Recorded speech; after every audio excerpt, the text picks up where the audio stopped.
to Too Many Words. I'm Jamie Bedingfield, the host. This is my podcast. Thanks for tuning in. And if you're a first-time listener, welcome to the show. I ramble a bit about life and writing and what I'm reading and general concerns I have, and then I talk to an awesome guest. And today, or tonight, or, sometime during dawn, whenever you're listening, wherever you're listening, I have Antony Johnston on the show. He's a comic book and video game writer, and some titles that you should definitely know, and if you don't, go find them, read them, they're amazing.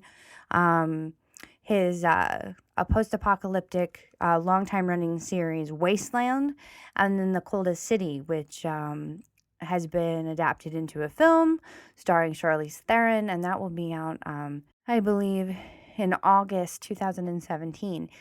And the date wasn't announced when I was recording my chat with Anthony, but the sequel to The Coldest City, The Coldest Winter, is officially announced that it will be released this coming December. So that's pretty exciting, something to look forward to. So I'll get to that chat in a little bit. He is a very interesting dude, and it was a really awesome talk. I actually learned a lot. There's a lot of good stuff in there, so definitely look forward to it. So how's everybody doing? How's it going? What's new? I'm tired. I didn't sleep well last night. It wasn't like a sleepless, worried night even.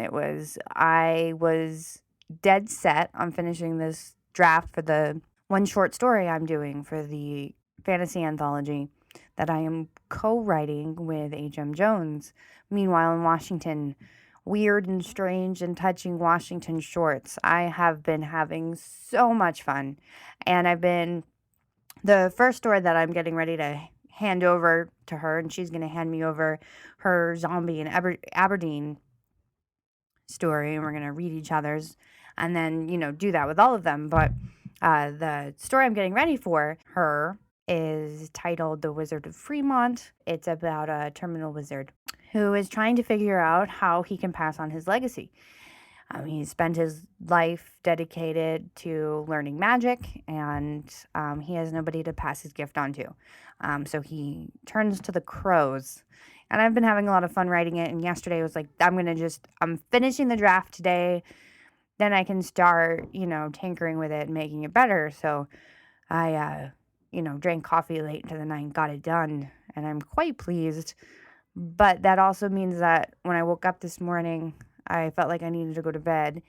And now at this point in the day, I'm fairly over-caffeinated because the first half of the day, I was chugging them back so fast. Like, come on, the day is young. So I don't feel the greatest at the moment, but, it's all worth it in the end. Some fun news on the short story front. A short story of mine will be part of an upcoming magical realism anthology that Creative Alchemy Inc. is putting out. So I'm excited about that. H.M. Jones is also going to be featured in that one, as well as a whole lot of really talented writers. So look for or listen or read more details on that. So I'm working on that at the moment as well. And speaking of really cool, exciting writing projects, as I officially have my hands in a few new projects, I can't really get into too much details about them yet. That will come, but I'm excited.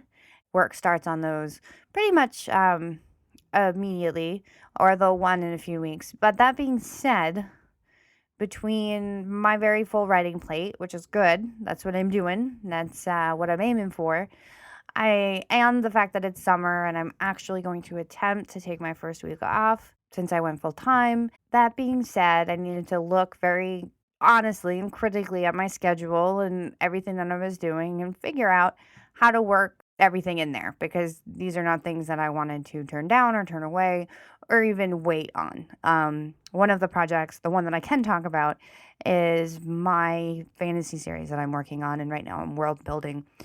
But that takes time and focus and isolation and all that good stuff. So anyway, I was tinkering around and looking at things, and there's this natural gap between the first volume and the second volume of Elliot Granger, and the Clueless Brigade, which is, August into the first couple weeks of September.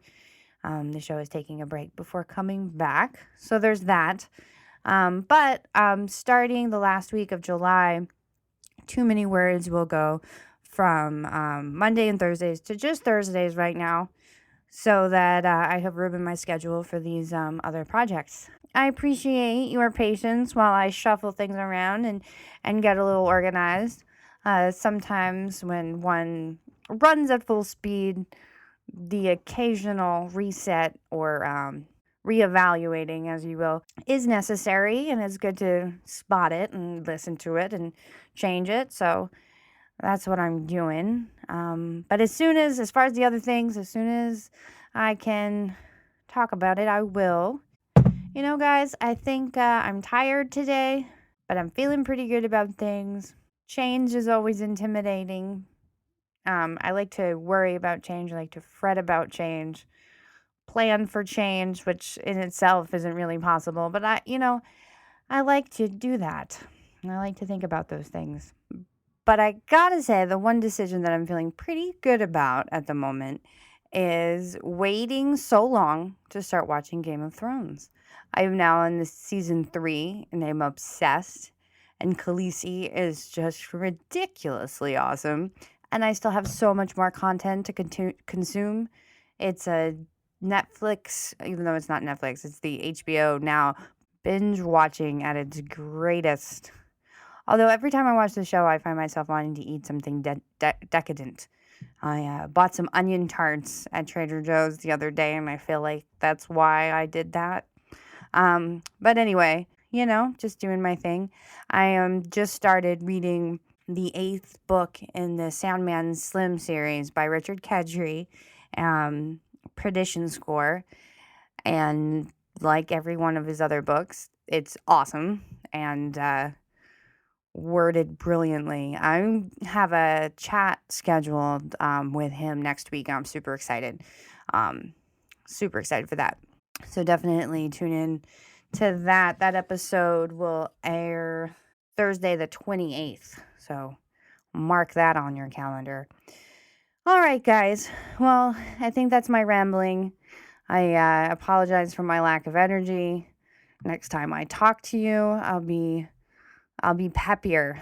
Well, maybe not. I actually probably shouldn't really promise that, because turning out that my summer is exhausting. So I'm exhausted. Exhausting summer.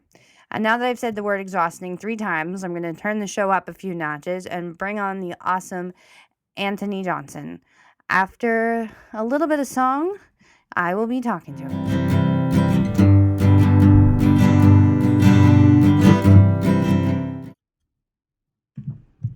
Hi, Antony. Welcome to the show. Hello. It's great to be here.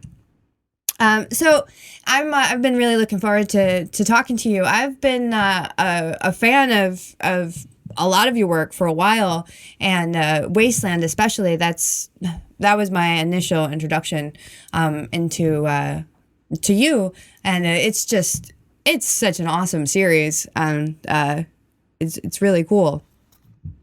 Thank you. Not the easiest of my books to sort of get into, really. It's I'm quite impressed if that was what you started with, and then you stuck with it and stuck with me. Yeah. So I think it was 2014. I decided that I was just gonna spend I needed just a break from reading novels and stuff, and I spent a good solid year just getting into all different comic books and graphic novels. And Awesome. It's amazing. You have written so many. You have done so much over the years. Yes, I've been fairly prolific. I was a bit of a late starter, so I've tried to make up for it by keeping busy. Well, it's interesting, and the thought crossed my mind when I saw all the different things that you've been working on and have worked on. I myself, I juggle multiple projects, and it can be challenging to kind of bounce around with different ideas when you're motivated to do one thing, but on the hook for something else. And did you, have any issue with that at all? Oh, every day, and still do. I mean, that good to know.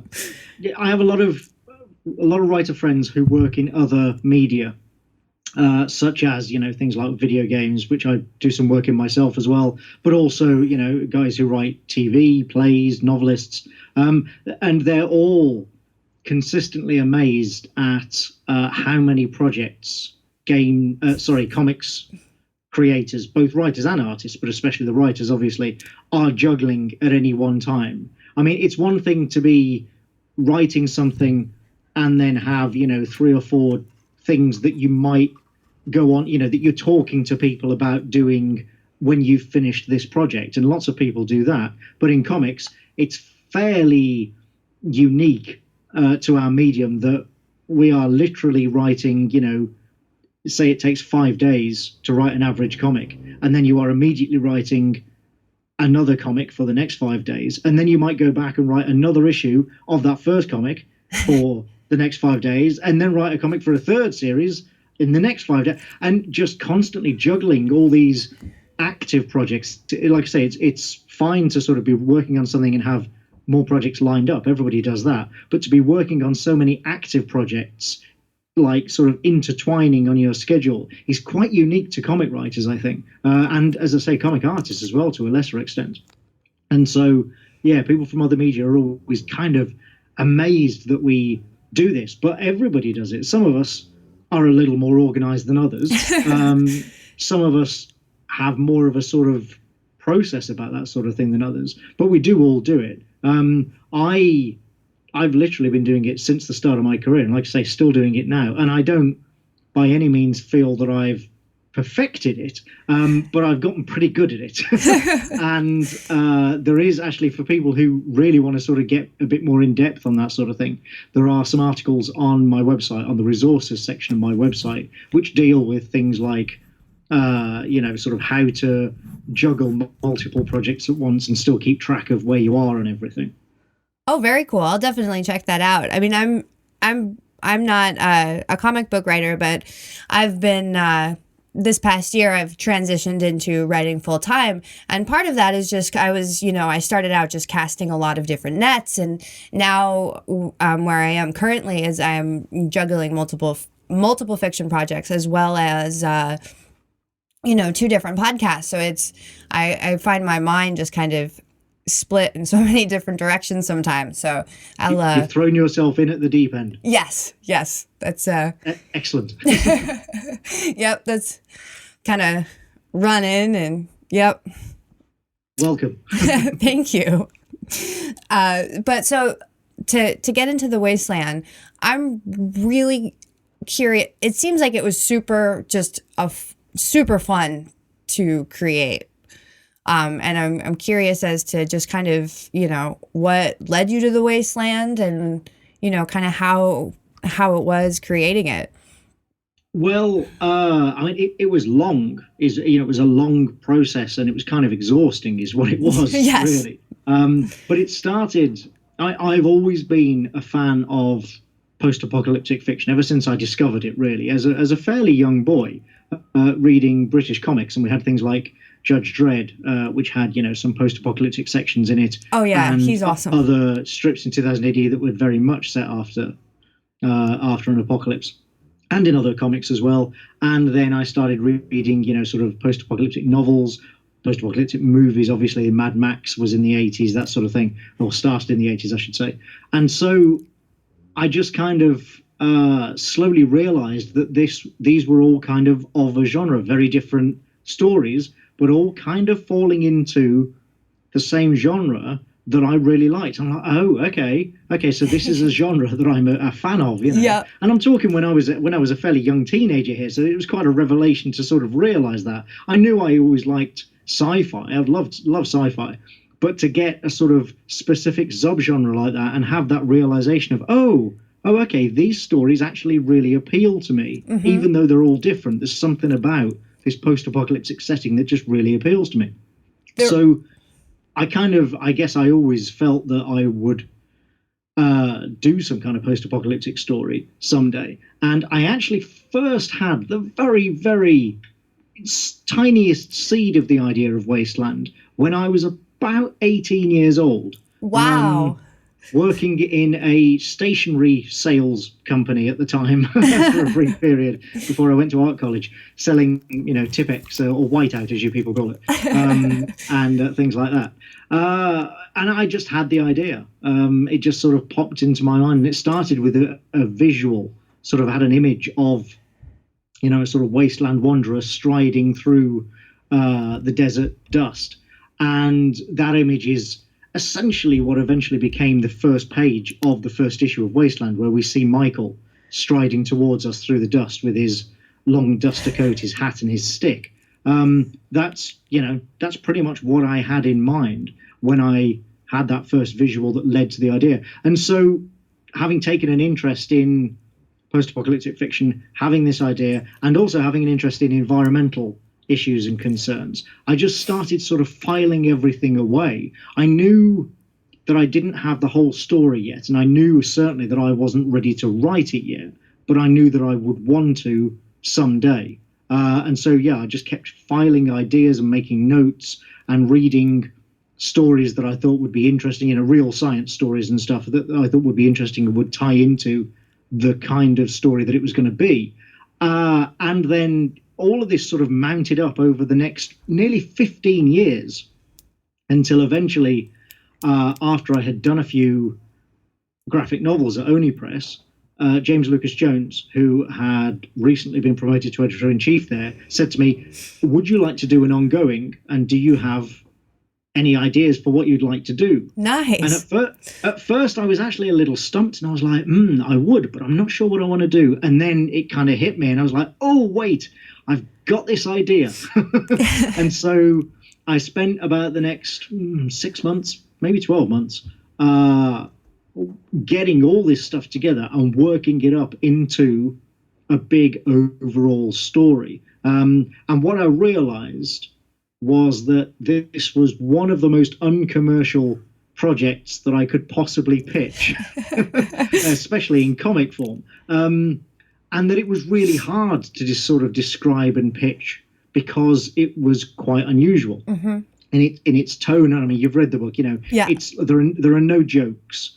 There's no sort of flashbang superpower stuff. There are strange psionic powers, but it's not, any kind of superhero story. It's not humorous. It's very bleak, very sort of doom-laden. It's quite complicated. There's a lot going on, and you really have to sort of pay attention throughout the entire series, not just from issue to issue, but the whole series, to figure out all the connections that go back and forth. And so I thought, this is going to be a really hard book to pitch.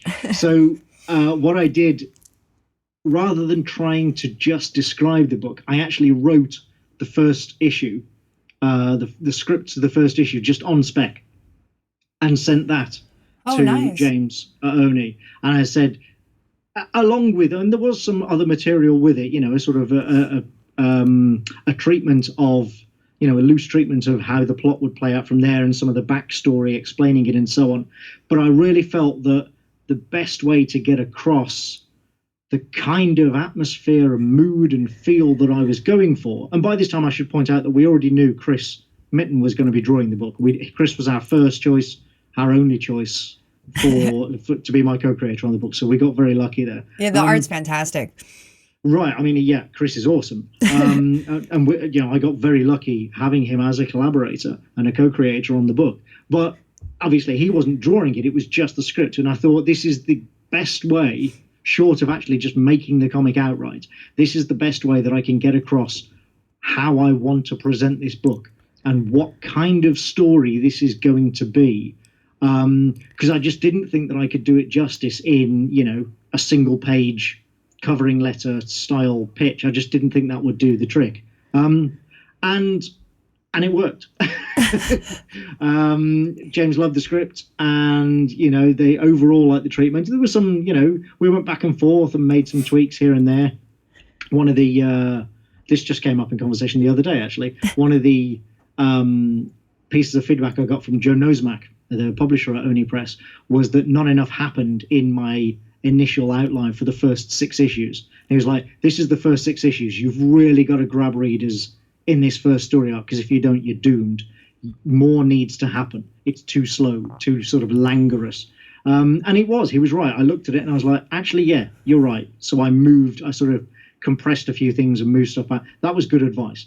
But for the most part, it, went on as I'd originally planned it. And we did meander. I always said, when people asked us how long's the series going to run, I always said 50 or 60 issues. We already know how it's going to end. And that was the truth. I always knew what that last story arc would be, more or less. I knew the sort of broad outline of it, and I always knew what the final few pages would be. I knew what the sort of how it would end, and that it would be this elliptical story. Yeah. But I knew some waypoints that I wanted to hit along the way, such as obviously calling it at New Begin, meeting Marcus, the Sand Eaters, telling a story from the Sand Eaters' point of view, that sort of thing. I knew that I wanted to have these things, meeting Thomas as well, of course. But how we got to them, I deliberately left fairly open, so that if I wanted to take a diversion at any point, I could. If I thought of something that was interesting, that I wanted to examine in greater detail, I had the freedom to do that. Now, the disadvantage of that is that by the time we got to the final story arc, I still felt that there were maybe at least half a dozen story ideas that I hadn't quite gotten to do. I'd never found the space to do them, which I'd hoped I would have. And that remains sort of, a little frustrating. But if I had, then the series would be like 100 issues long and it would never have been completed. So better to have a finished work, I think, I'm the only person who knows that. Only I look at it and go, oh, there's right. extra things I would have liked to have done. Nobody else is going to look at it and see that. So that's very much just the writer's dilemma. But, that's the price you pay for not having a sort of very solid issue by issue outline. But the advantage of not having that really solid, thorough issue by issue outline is that it gave me that freedom, and it meant I was never bored. You said that it seemed like a fun series to write, and it was. I mean, it's, as I said, it's a very bleak story. It's not fun in that sense, but it was fun to write because I gave myself that freedom to explore things if something came up that I thought, oh, that's interesting. Maybe I should look at that in more detail. A good example of that is the Sand Eater attack on New Begin. Yes. That was never planned. That wasn't actually part of that wasn't part of the original outline. That came about because of some of the things that Chris did with his artwork for the Sand Eaters. And I just thought, oh, we've got to get these guys more involved. We need to get them on the page more. They look amazing. And so, a few other ideas that I'd had floating around kind of coalesced. And I was like, okay, this is how we can make them a really big part of one of the stories in the book. And so that became the Sand Eater attack on New Begin. But yeah, that was never originally planned. And if I hadn't left myself the freedom to do that in, a really long series, then I wouldn't have been able to, that would have been frustrating, not being able to take advantage of the fact that Chris had done such amazing visual work on the Sand Eaters.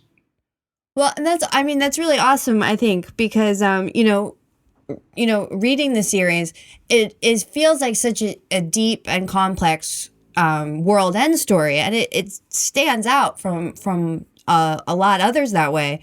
And I find it interesting that you said that you didn't have the entire thing outlined. It's I think it gave you an opportunity to kind of explore the world as it evolved, and that's really cool. Absolutely, yeah. I mean, one thing I should clarify, the world was outlined. Right. Almost everything, almost all of the world building was actually done before even issue 1 was published. But yes, the stories within that world were not, as I say, I had rough ideas of where I wanted to go, but I didn't outline it in detail because I knew that would be restrictive. And when you're talking a project that would, even if we'd managed to publish every month, which we didn't, but even if we had, that still would have taken 6 or 7 years. Yeah. As it was, it took nearly 10 years. Wow. And if you're going to be writing a series for that length of time, I know now. Well, for one thing, I know now why so few people do it more than once, because it really is exhausting. But also, what I've learned is that if you don't give yourself the freedom, if you don't leave yourself these sort of elastic areas where you can meander a little bit, you'll get bored. You'll get bored and burned out really, really quickly. And probably a little bogged down too, I would imagine. Like if you're kind of, I mean, me personally, like if I'm writing a weekly serial podcast and it's a new story every week, and I have a strong idea on the world and the characters. But as far as like week to week, I know where I'm going, but week to week, I kind of just focus on, the past events and staying true to the characters. So I often think that like if I were to be too restricted as where I was going, it would kind of keep me from, really, giving the story, the ability to reach its true potential. Absolutely. And again, if you suddenly had an idea for a new thing, because it's not like we stop having ideas once we start writing something. And if you didn't have the freedom to explore those ideas, you'd get frustrated and bored, and you'd probably stop doing it because it wouldn't be fun anymore. Did you read the softbacks or the hardbacks of Wasteland? So a combination of both. I was kind of okay. The only reason I ask is I was going to say, did you read the prose stories, the Walking the Dust stories? Yeah. Mm-hmm. Right. Well, those were originally published in the back of each issue. And I did much the same there. That I used those as a way of exploring things that I couldn't get into the story, either aspects that were in the current story that I knew would just be dull, frankly, if I tried to, do them in comic form, or sort of offshoots of where my mind was in relation to the story at the time, but that I didn't want to make part of the main thrust of the story. And so I did those the same way. I did not plan ahead for those at all, because I trusted my own world building enough to think, well, okay, I know what the world is. I've got a solid enough grasp of that I can just think, okay, what aspect of the world do I want to talk about? And then I can fill 1,000 words to go in the back of the issue. And that did lead to some frantic Sunday afternoon, last minute, pounding the keyboard writings. But, at the same time, some of those are actually some of my favorite pieces of Walking the Dust. So I think the most important thing, I think you're doing absolutely right, because the most important thing is to have a grasp of your world and the characters rather than, an absolute hard point by point, bullet point outline of the story you're going to tell. I think as long as you have a grasp of the world and the characters, then just an idea of the story is enough to carry you through. And obviously you'll go back and revise and stuff, but to keep that's enough for you to write the story and make it feel fresh and not get bored by it. Definitely. Well, and I think it's really, and I'll speak for myself here, but it's really easy for me to just kind of get caught up in my goals, and in a way, being it's good to be organized, of course, but I find myself sometimes accidentally limiting my creativity because I'm kind of like putting myself in a certain direction or a certain constraint. And, it's, you can't do that. You gotta definitely let yourself have room to do the creative thing. And often, some ideas inspire other things that you wouldn't even expect to happen. So it's like, it's good. It's good to allow that. Absolutely, yeah. I'm sort of known in comic circles for being hyper organized. I wouldn't say I'm hyper organized, but I am certainly more organized than many comic creators I know.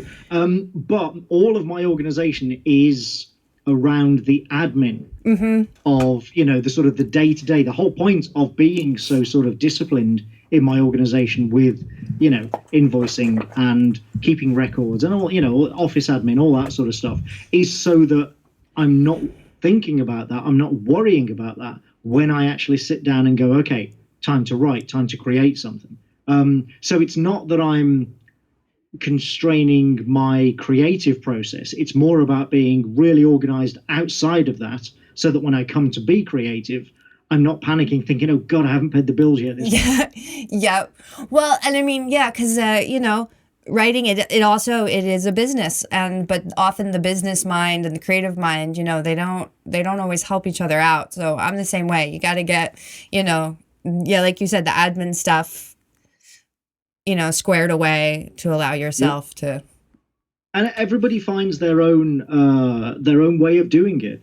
I was actually terribly disorganized for the first few years, but it got to a point where it was untenable, and I was like, okay, I need to figure out some kind of process here because I'm going insane. Yeah. And my process is not the same as, I take a great example. My good friend Andy Diggle, who lives not far from me, and we co-wrote some bits of Daredevil together and stuff. And I've known Andy. We both went freelance within about 6 months of one another back in the early 2000s. Good old friends. Our working processes could not be more different. Our organization, our sort of admin processes are absolutely just chalk and cheese. And even, the way we approach and break stories is quite different as well.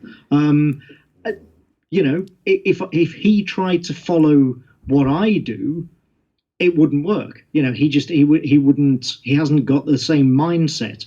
And vice versa. If I tried to organize my work and, sort of break stories the same way he does, it wouldn't work for me either, because I don't have that mindset. So a lot of this in terms of the practicalities of it is, and this does go for writing process as well. This isn't just about admin, it's about trying lots and lots of different things.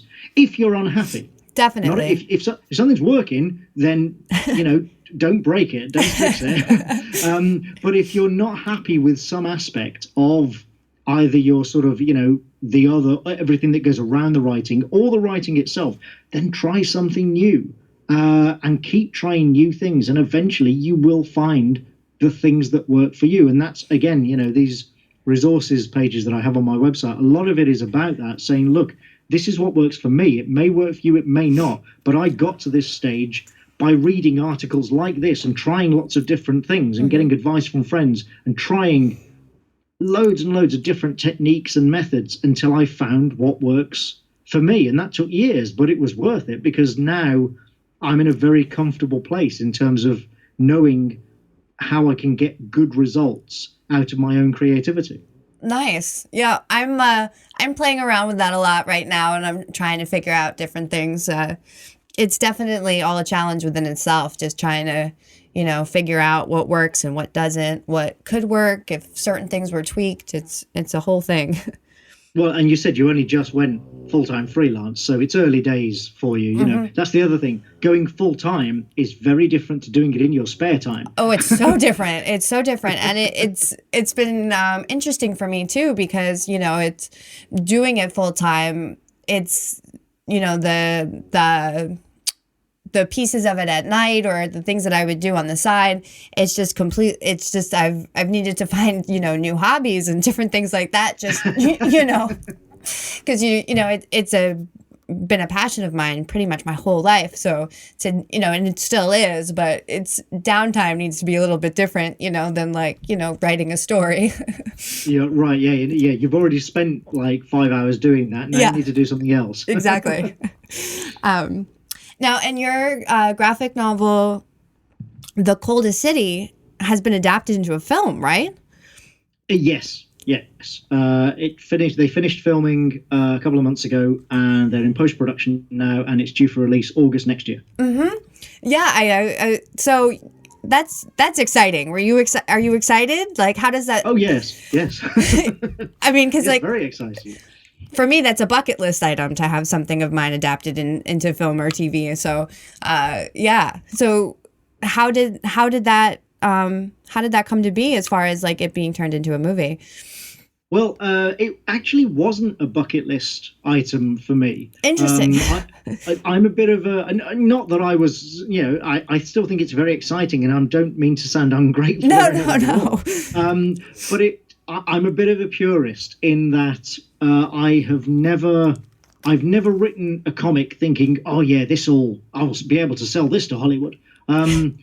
partly because I think you just get bad comics when you do that, but also partly because if you look at the comics that Hollywood does and books that Hollywood does option and make into movies, they are generally good comics, good books, like not something that was made, as to be a Hollywood pitch. And indeed, you look at something like Watchmen, almost impossible to film, and yet Hollywood spent literally decades trying to figure out how to film it because it's such a great graphic novel. Yes. So that was always in the back of my mind as well. So I never went in with the express purpose thinking, all right, I'm going to write a comic that'll make a great movie.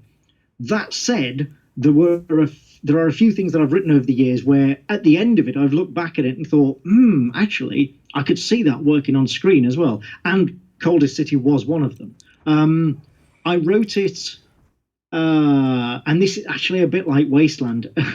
Wasteland was, just a quick diversion back into Wasteland. Wasteland was a story that I frankly wasn't sure anybody else would want to read because it's tailored exactly to my tastes. It is a story that nobody else was making that I wanted to read myself, and so I wrote it. And as again, it's bleak, no comedy, no whiz bang action or anything. I knew it wasn't that kind of story, and so I really wasn't sure if there would be an audience for it. But it was very much a passion project. Lo and behold, there was an audience for it. It ran for 60 issues. Haha, that's great. And then actually the same kind of thing happened with Coldest City, which is that I've always loved spy stories, but I'd never written one. Just for no particular reason, just never got round to it. And I had spent the year that I wrote it, I had spent a lot of time doing work for hire work in the games industry and in comics. And I went through a very, very busy period and then basically promised myself that when this sort of hectic period was over at the end of the spring, that I was going to take 2 or 3 months off during the summer and just write a spy graphic novel, because I was dying to do it and I needed to do something for myself. And I didn't care if it didn't sell. I didn't much care. I did. Of course, I wanted it to get published, but I was just going to write it and to hell with the consequences. And if I couldn't find a publisher for it, well, so be it. I just needed to get it out of my system and write something for me rather than all this work for hire stuff I've been doing, which was, great fun and very enjoyable. But I am the sort of writer who, if I'm not writing something just for myself, then I start to get a bit cranky. To say the least. I totally get that. Yeah, just ask my partner. So that's what I did. I finished all that work. I set aside, I think it was 2.5 months, and I wrote the script for The Coldest City. And literally only when it was finished did I then pitch it again to Oni Press, because they've been very good to me in terms of publishing my graphic novels and stuff. And I knew that I could, if anybody could be persuaded to publish it as a hardcover graphic novel that looks like a book, that looks like a fiction book, then it was Oni. I knew if I could persuade anybody to do it, it would be them, and I did, and it was wonderful. What I didn't know, and we also found Sam Hart, the artist, who was fantastic. Sam, incidentally, is another Brit, but he lives in Brazil. He's lived there since he was like 10 years old or something. But he is another British guy, and he's about my age as well. So we both have the same sort of memories of living over here during the Cold War, which really helped. We were very much, simpatico in that sense. What I didn't know was, well, I did, but I sort of found out after the fact, was that Oni's entertainment arm, which was at the time was called Closed on Mondays, had read the script and then proceeded to start showing the script around to people in Hollywood. My comic script, that is, not a screenplay, and not the finished graphic novel, which and basically, and there had been some interest in it. And I thought that was a bit weird when I found out, but okay, fine, whatever. And that was when Charlize Theron got interested, which was actually, I think we got confirmation that Charlize was interested maybe like a few weeks after the book had been published, because they'd already been in talks. Oh, wow. For quite a while up until that point. But she was very busy, and it took several years for things to actually then sort of get finalized and get rolling. The next fortuitous thing that we got was Kurt Jonstad, the screenwriter, read it and read the graphic novel, that is, the finished graphic novel, I should say, and offered to write a screenplay on spec. He basically said, like, is anybody else writing a screenplay for this? Like, no, none at the moment. He's like, right, I'll do it, which was obviously very flattering. And so that helped keep the ball rolling as well. And, you know, it's all insider baseball stuff. Some of it I'm probably not even supposed to be talking about. But the point is that it took several years to get to the stage. But then, yes, earlier this year, actually, no, at the end of last year, they started rolling the cameras in Hungary. And yes, it is very exciting. But also, I mention all that to explain that it's taken so long. Like, the book was published in 2012, 2013, one of the two. Yeah. I think it was 2012. I think that's what I wrote that down. Right. So I can't even remember myself. So it's been 4 years since then. So the process took so long, and that's why it's kind of, like I say, I am very excited about it, but it's been around and sort of under the radar for so many years that, and I've been through the process with Hollywood before, only for things to fall apart, that you can't let yourself get overexcited until things actually start really happening. Totally. Because there's an awful lot of talk around this sort of thing, and then things, you know, fall apart at the last minute. That happens all the time, and it's no reflection on the people or the quality of the book, or, you know, it could just be something as simple as somebody missed a lunch date somewhere and all of a sudden things fall apart, you know? Yeah. No, totally. Well, and that's the entertainment industry in general. I mean, and I'm working on a novel right now, and I'm shopping it around as we speak, and it's the process. It's, you know, I think a lot of people, and I know that I don't realize how long it takes until you're experiencing it. Right. Well, and that's the other thing. It took Sam 2 years to draw the book as well. So, you know, that was another 2 years to add on to the process. And talking about sort of passion projects, that's the other thing about The Coldest City. Anybody who's read it will know, once again, no jokes, kind of bleak, very stark, kind of unemotional, you know, because that's the kind of spy story that I wanted to tell. It's not the only kind of spy story that I like, and I have written others since. And in fact, the second book in the series, which will be announced soon, but possibly not before this goes out, so I can't say anything more. Okay. But the second book is, you know, that's written and being produced at the moment. That is has a little more action in it. I wouldn't say it's more light-hearted, but it has more levity, if that makes sense. The tone isn't more light-hearted. It's just that the characters maybe have a bit more levity about them, because that's the kind of book I wanted to write at that time. But the point is that, you know, each of these books that I write is the book that I want to read myself at that time, and I try not to let thoughts about sort of commerciality influence what I'm writing. Obviously, you know, I want my books to be published, I want my books to be read, but at the same time, I don't want that at the cost of me telling the stories I want to tell. Mm-hmm. Because if I was going to do that, then I would just be banging on Marvel and DC's door to write Batman and Spider-Man and stuff, you know. And I'm not disparaging that. Yeah. You know, I've done that sort of thing, and it's fun. And I have many great friends who absolutely love doing that, and to them, that's all they want to do. More power to them.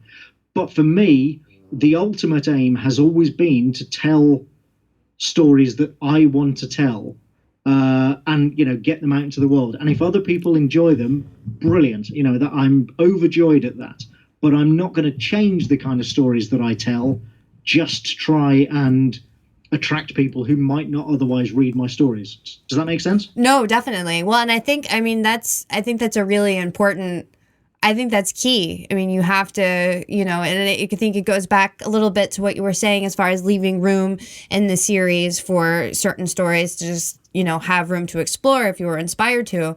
You know, there's a million things that can kind of, tamper with the creative process. And by, just kind of focusing on the story itself and keeping the noise out, it's important because the noise will come later. Right. Oh, yes, there'll be plenty of that, believe me. Yeah. Yeah. But yeah, those moments where you're creating, it's good to kind of put yourself in just that zone for that. Yeah, definitely. Well, and I mean, to what you were saying earlier is you've been a fan of, the post-apocalyptic fiction for a really long time. It has always really appealed to me too. And, and it's a wide, it doesn't, there's so many different stories and ways you can take it. And I love stumbling across something, new and, different. And Wasteland, it's very different. And I love, the tone of it. I really like that, there's no, there's no campiness to it. And it's, Right. I really like that. Yeah, absolutely avoiding camp of any kind. Yeah, even when there is the occasional bit of black humor in there, but yeah, it's even then very much not camp. Yeah, one of the things that the reason that I made Wasteland was because nobody else was telling the kind of post-apocalyptic story that I wanted to read. And not, like I say, I've enjoyed many post-apocalyptic stories. Not saying that this is the only kind that I like, but it kept occurring to me that nobody had made a story specifically that touched on things like, how do you rebuild society after a post-apocalypse? How does religion work in a post-apocalyptic world? The vast majority of post-apocalyptic worlds are very, kind of very atheist. Yeah. And I'm not a religious person myself, but I find religion fascinating. And I thought, well, why has nobody looked at that and the development of how a new religion might come about, or several new religions might come about in the wake of, the end of the world? So things like that. And yeah, how do you build cities? How do you deal with sort of the dangers? That's, we think nothing of traveling 200 miles or more to go and visit friends. Yeah. In another city, but in a post-apocalyptic world, that's a really dangerous journey. Yeah. Even putting aside, even if you take out things like sort of mutants and or zombies or whatever, just take out all the supernatural elements and just think, hang on, you've got a ruined world with no modern facilities, no amenities. How do you travel for that length of time? Well, you're going to have to follow waterways. You're going to have to learn how to forage for food. You're going to have to learn how to hunt and hope that there's enough wildlife. These are stories that I won't say that nobody's touched on them, but nobody had touched on them in the way that I wanted to talk about them. And that was what, again, this whole thing about telling the story that I want to tell, that was what I wanted to do. And what I felt I could bring to the genre. That's the other thing. You've got to, with a genre that is fairly well trodden, and let's face it, post-apocalypse is fairly well trodden. Yeah. I think it's important to try and find the story that only you can want to tell, because that is what will mark it out as unique. And I don't necessarily by that mean that you have to have some incredibly unique experience that you're drawing on, but it just has to be a taste. It has to be an inclination that nobody else seems to be fulfilling, and that's what you, even if it's something as simple as where it's set or how far into the future it's set or whatever, that's where you can find the unique take that you have on your story. And I think that's really important. Definitely. Well, and it's the details in Wasteland has really made it for me because, like you said, there's lots of ways that, a post-apocalyptic, landscape can be dealt with and described and the causes of it. And, and I like all different forms and zombies and all that. I love it. But what really, I think at the baseline of all of it, it's the different society, the collapsing of modern day that really appeals to me. It's you have these people with different sets of challenges. You have this, environmental, different effects from that. And, the way you explored that, it was like, yes, it's just so interesting. Yeah, exactly.